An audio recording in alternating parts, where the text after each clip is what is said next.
the best of the week on Relevant Radio.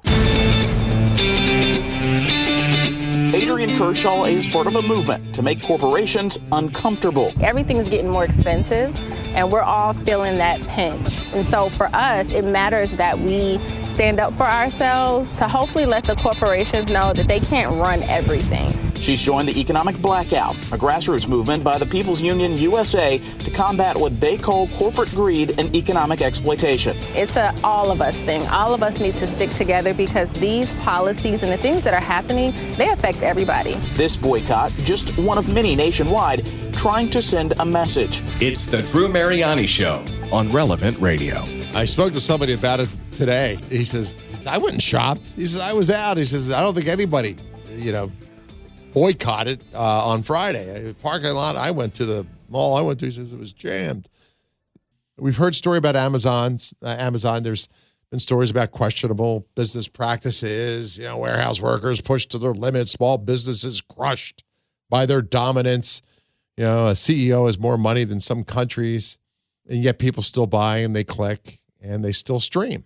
I think COVID radically changed things for Amazon, right? I mean, a lot of people, I knew people who were nervous about shopping. I'm not going to shop online. They're going to have my credit card and people were all wacky about it, right? After COVID, people are they're getting everything from toilet paper to toothbrushes delivered to their door, right? It became so natural, became so normal to be able just to shop online and have things sent to you.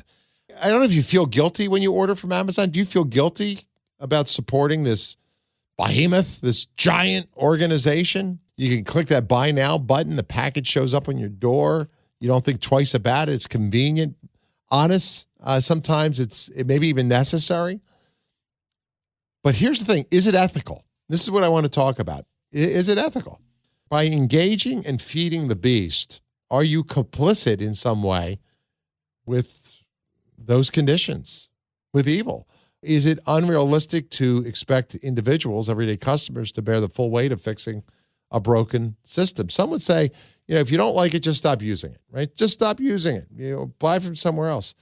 That's really easier said than done. Amazon's everywhere. It's in cloud computing. It's in web hosting. It's in digital streaming. It's in businesses that don't even have the Amazon logo on them. And unless you're willing to live off the grid and grow your own food, you're probably going to have to you're going to brush up against Amazon's influence in some way. So it raises the bigger question. Is there any such thing as a truly ethical consumption in today's world? Because if you start drawing the line at Amazon, then where do you stop? Do you stop with the iPhone? Apple because of their questionable labor conditions or because of their DEI practices? Do you stop shopping at big box stores that some say underpay workers? Or do you stop buying chocolate knowing that maybe child labor is involved in some of the supply chain? If you looked at the things you shouldn't shop at but that support pro-death, culture of death, where do you shop? People say shop local. I think that's a great idea when it's an option. But what about that single mom who's working two jobs who can't afford boutique prices, or the elderly couple out in the rural area where Amazon's the only way they get what they need? So it's not a simple question. I'm joined right now by Dr. Joseph Capizzi. He's a professor of moral theology at Catholic University of America, co-author of the Catechism for Business, Tough Ethical Questions and Insights from Catholic Teaching. I thought there's nobody better to talk to about this than him. Doctor, welcome. It's good to have you with us today. My pleasure, Drew. So nice to be with you guys. Boycotts. Let's start with that first, because there's a boycott that people were trying to send a message with on Friday. They've been used for a long time to try to get companies to change their business practices. A lot of people wouldn't go to Target because of what they represented, and you pick certain stores. And you can go all the way back to the civil rights era when boycotts were underway. But given how huge some of these businesses are, I mean, how effective is a boycott, and do they still have the same effect? What are your thoughts on them? Well, it's a great question. Clearly, some boycotts do still have effect on businesses, right? The Bud Light recent experience is an instance of one where sales were adversely impacted by people's choice not to support Bud Light any longer after, an ad campaign that it ran. So that's pretty recently in our past. Boycotts can work. Like you, I don't have any impression that this past one, the blackout last Friday, worked at all. I don't think there was a lot of marketing around it. And, like you, I didn't really notice anybody, avoiding shopping. And I heard from nobody who had been, sort of taken up that mantle. But I think partly that just wasn't as targeted, Targeting Bud Light is pretty precise, or something like a Bud Light or whatever is pretty precise, as opposed to, I'm going to, stop shopping on Amazon or e-shopping or whatever, the call was for. Gosh, you take a look at Planned Parenthood and the companies that fund Sure. that, right? And I'm thinking, all right, whether it's AutoZone or Home Depot or whatever, I mean, it's almost impossible to shop if you start to drill down into some of these companies. But if you are aware of them, what's our moral obligation as consumers? The question is about cooperation with evil. I mean, that's really what you're touching on. And there are going to be certain kinds of things that you involve yourself in where you're almost intuitively going to perceive, wow, there's something wrong with my, cooperating with this particular business or this, local institution or whatever, because I know of things that it does that are contrary to Catholic teaching. But there are other cases where, you might read something about, like cocoa production, right? And you might learn something about that and then think, oh, now what am I supposed to do about that, right? And, and am I really going to stop buying cocoa because I'm kind of aware there are some practices that are really sketchy, in one area of the production of chocolates or whatever. And I just don't think most of us are going to be able to live our lives in a manner where every time we become aware of something that is, that troubles us, might be involved with things that are fundamental to our lives, cell phones, the internet, chocolate, some people live for chocolate. There's almost like, the worry here would be, you overcompensate here and you live a kind of scrupulous life where you're almost unable to move because, the world is tough and there are difficulties in the world. And I'm sure if, we stretch back into our grandparents' lives, you'd find there were things that they consumed or made use of that were also, sort of equally problematic. At some level, you just have to live, do your best. When something really, comes across your conscience, if it's pretty well formed, it's going to start to trip. And then you're going to have to ask yourself, okay, what's going on with this? Why is this distinct from these other sorts of things? And that might be like, look, I can't go to Starbucks, or, maybe I bought Modelo instead of Bud Light or whatever. That's your conscience kind of signaling, okay, something's up here. And now maybe I need to explore this a little further. Let's take a call. Susan is in Salem, Wisconsin. Susan, good afternoon. Hi, you're on there with Dr. Capizzi. I used to work for Amazon as a packer to pack. So any orders that were ordered. Yeah. And the machines were driving the people, or operating the people instead of people operating the machines. Yeah, they say, oh, they're so wonderful because they're so efficient with how they use computerization and conveyor belts and their whole system, sure. But they drove us so hard that even the young 30-year-old guy that I was standing next to packing, after all those, like 6 months or so, he was sore every day, all the time. And I consider it an American sweatshop. I will not order through them. Drew, if I'm going to buy any of your books or anyone's books, I will just find them somewhere else. You know what I mean? Yeah. Oh, yeah. It's funny you say that, Susan, because I knew a guy who used to drove, I think it was a DSP. It wasn't directly them, but he said the same thing. They worked him like a mule. I mean, it was really, really hard, the job and the scheduling. And the human element that he argued wasn't necessarily respected. Doctor, I'm going to let you jump in. We don't often hear this, and there are isolated cases too, and I hate to broad brush a company based on one or two phone calls or certain things, but it's something I guess you have to grapple with as well. How does a major company that makes so much money treat its employees? Yeah, look, it's a hard one, and Susan's story is, it's immediate, and her, the conclusion she drew about not wanting to support it. I mean, that makes so much sense, having experienced it and seen what people work with.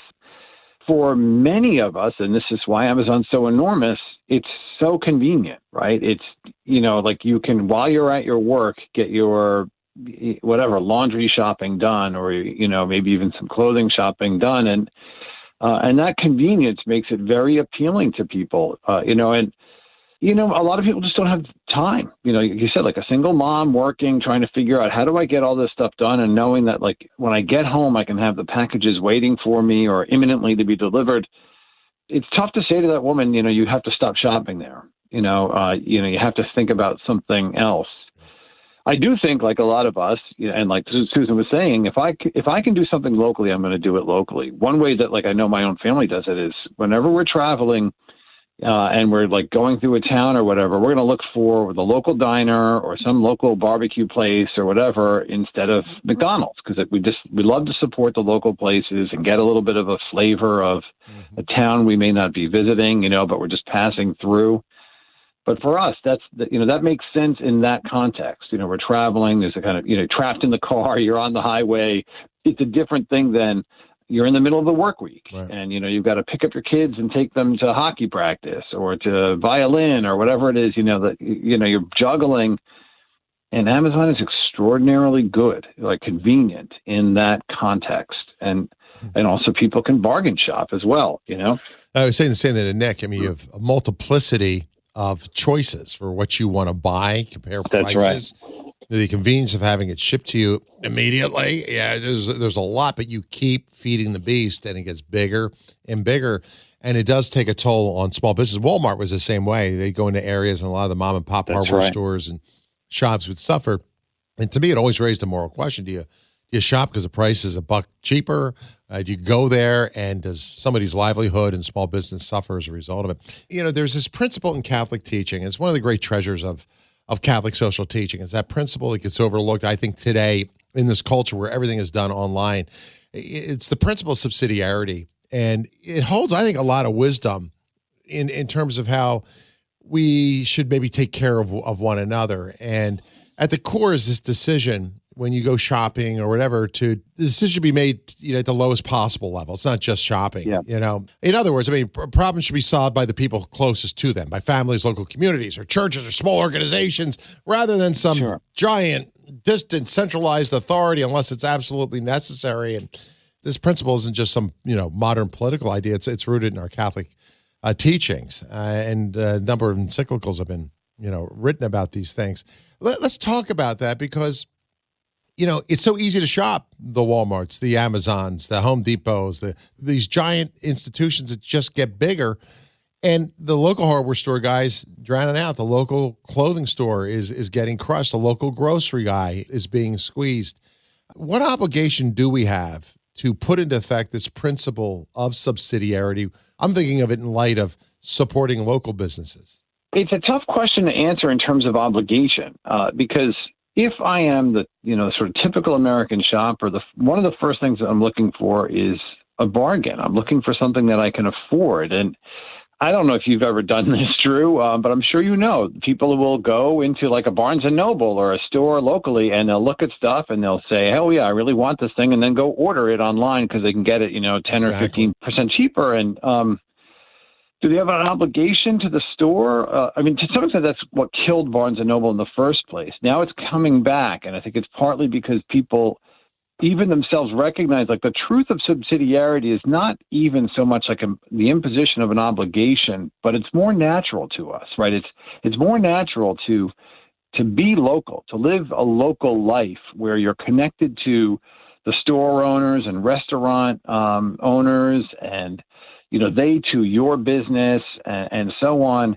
That's good for people. People, find happiness in being able to walk into somebody's store, ring the little bell, have a conversation about maybe, what lawnmower is, the best lawnmower for the kind of, lawn that they have, and then maybe go to dinner afterwards together. People do want that. And subsidiarity emerges in our tradition in part as a response to, in the 1930s, remember, a response to the sense that all of that was already being lost as early as the 1930s. All you had was the state and then individual human beings. And all of those good things that we all like, bowling leagues and American Legion and, the Knights of Columbus and, bingo nights and, et cetera, like all of those things were already beginning to dissolve. And that's not good, right? We want to be together as much as possible. So that's partly what the principle of subsidiarity is pointing to. This is natural to us, to live lives that have multiple levels of engagement with other human beings, not merely our family or ourselves. Yeah, it's such a great point. That's so well said.